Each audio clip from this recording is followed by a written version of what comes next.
Kanalımıza hoş geldiniz. Videoların devamı için kanalımıza abone olmayı, abone olduktan sonra zil butonuna basmayı unutmayın.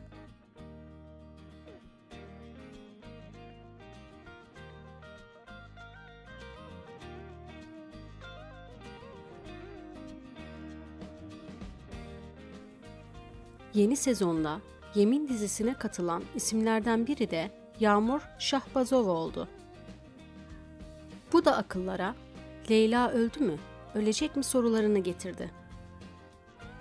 Yaz ayları boyunca Yemin dizisinde Leyla'nın ayrılacağı haberleri sosyal medyada dolaşmıştı. Leyla karakteri diziden ayrıldı, evet. Sebebi ise dizinin senaristi Nazmiye Hanım ile anlaşamaması. Kemal Bey'in yeni sezonda aşık olacağı kız ise Azeri olan Yağmur Şahbazova olacak. Peki bu Yağmur Şahbazova kimdir? Yağmur Şahbazova oldukça başarılı bir oyuncudur. Azerbaycanlı olan Yağmur Şahbazova, ülkemizde çeşitli dizilerde rol almış başarılı bir oyuncudur. Oyunculuğu kadar güzelliği ile de dikkatleri üzerine çekiyor. Annesi Esmeralda Şahbazova, İrevan dram tiyatro oyuncusudur.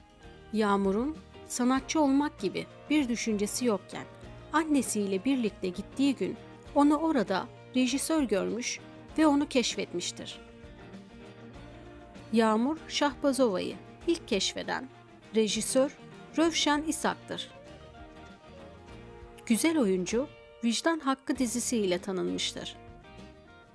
Yağmur, oyuncu olmadan önce mankenlik yapmıştır. Vicdan Hakkı'nda kendi zihniyetiyle tamamen zıt bir rol oynadı ve bu yüzden kendisini gergin de hissetmiş. Oyuncunun asla çekmem dediği sahneler de var. Bunlardan biri yatak sahneleri. Oyuncu bu sahnelere tamamen karşı. Oyuncunun sevgilisi var mı? Şu an bilinen bir sevgilisi yok. Ayrıca oyuncu bir röportajında boş ilişkilere zaman harcamam demiştir. Kendisine yazanlar olduğunu ama bunun umrunda olmadığını da söyledi. Oyuncu sosyal medyaya karşı. Yer aldığı Vicdan Hakkı dizisinden sonra Facebook ve Instagram hesabı açmış. Ama aktif kullanan birisi değil. Mümkün oldukça uzak durmayı tercih ediyor. Güzelliğiniz size oyunculuk kapılarını açtı diyebilir miyiz diye sorulduğunda oyuncu, tabii ki görünüş önemli ama yetenek olmadan güzellik bir şeye yaramıyor dedi. Oyuncunun en çok korktuğu şey iftira. Hatta iftiraya da uğramış. Ama bu konuda açıklama yapmadı. Sadece çok ağladığını dile getirdi. Oyuncuya yakışıklı biriyle evlenmek ister miydiniz diye soruldu. Bu soruya oyuncu, hayır, benim için görünüş önemli değil. Önemli olan anlaşmak. İnsani nitelikler önemli dedi.